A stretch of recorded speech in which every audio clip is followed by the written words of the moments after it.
Hello students, welcome back to my channel.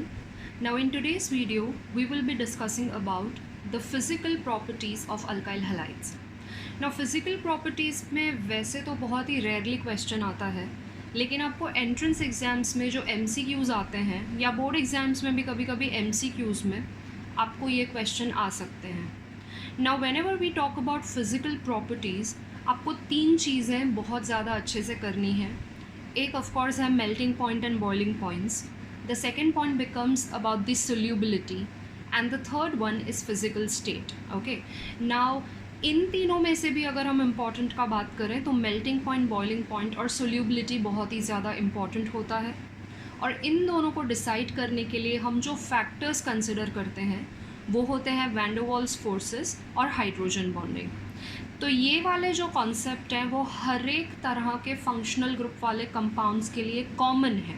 यानी कि फ़िलहाल मैं अल्काइल हैलाइड्स का बात कर रही हूँ, but whether you talk about alcohols, whether you talk about carbonyl compounds, whether you talk about phenols, whether you talk about amines, ये सारी चीज़ें ऑलमोस्ट सिमिलर रहती हैं.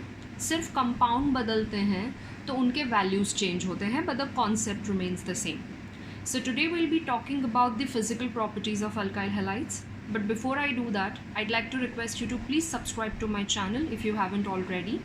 If you feel that the video is useful to you, please give it a thumbs up, share it with your friends, and press that bell icon so that you get notified every time I upload a new video. And I have created a playlist also on my channel. और फ़िलहाल मैंने 3 playlist create किए हैं, जिसमें एक standard 11th के लिए है, एक स्टैंडर्ड 12th के लिए है और एक नीट एंड जेई स्टूडेंट्स के लिए है. तो आप अपने रिस्पेक्टिव प्लेलिस्ट में जाके जो भी कंटेंट चाहे वो आप ढूंढ सकते हो. Thank you so much. Now let's get started. Now मैंने जैसे आपको बताया कि फ़िज़िकल प्रॉपर्टीज़ में you have to talk about physical states also.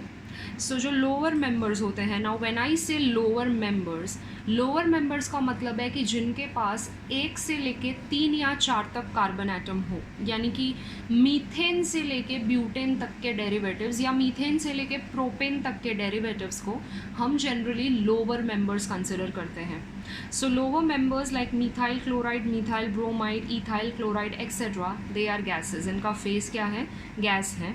और जो बाकी के हैं वो लिक्विड्स हैं जिनको प्लेजेंट या स्वीट ओडर है. Okay, so others are sweet smelling liquids. Now alkyl halides are polar in nature. Now why are they polar? अगर मुझे अल्काइल हैलाइड्स को रिप्रेजेंट करना है तो I can represent them as CX.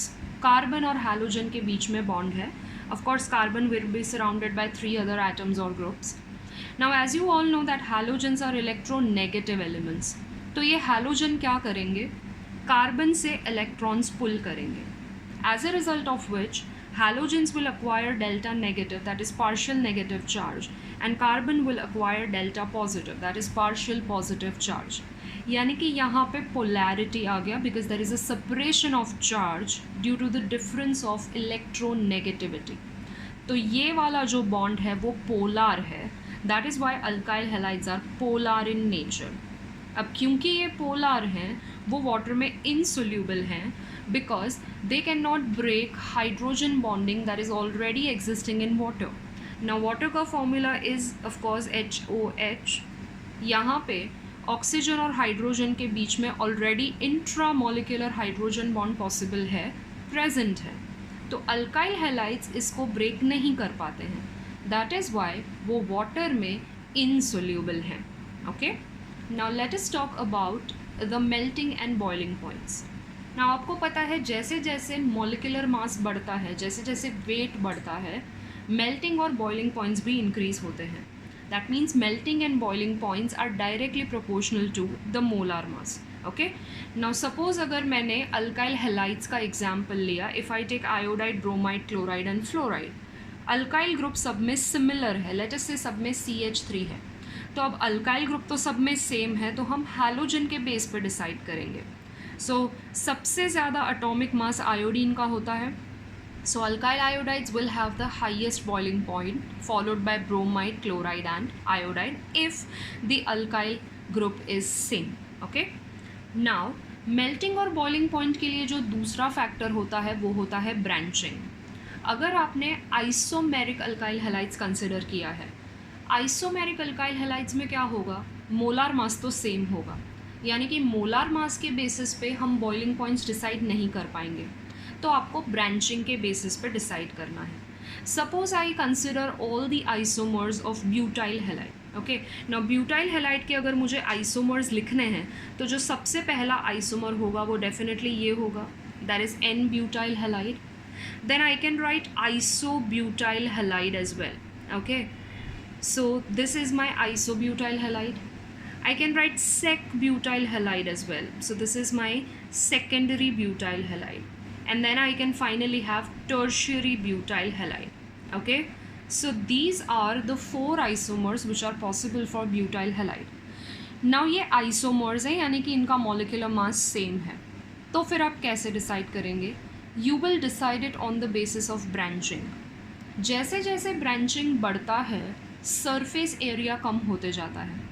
यहाँ पे सारे कार्बन एटम स्ट्रेट लाइन में लिंक्ड है, यहाँ पे देर इज़ 1 ब्रांच, यानी कि सरफेस एरिया कम हुआ. यहाँ पे भी एक ब्रांच है, सरफेस एरिया कम हुआ. यहाँ पे 2 ब्रांचेस हैं, मतलब सरफेस एरिया और कम हो गया.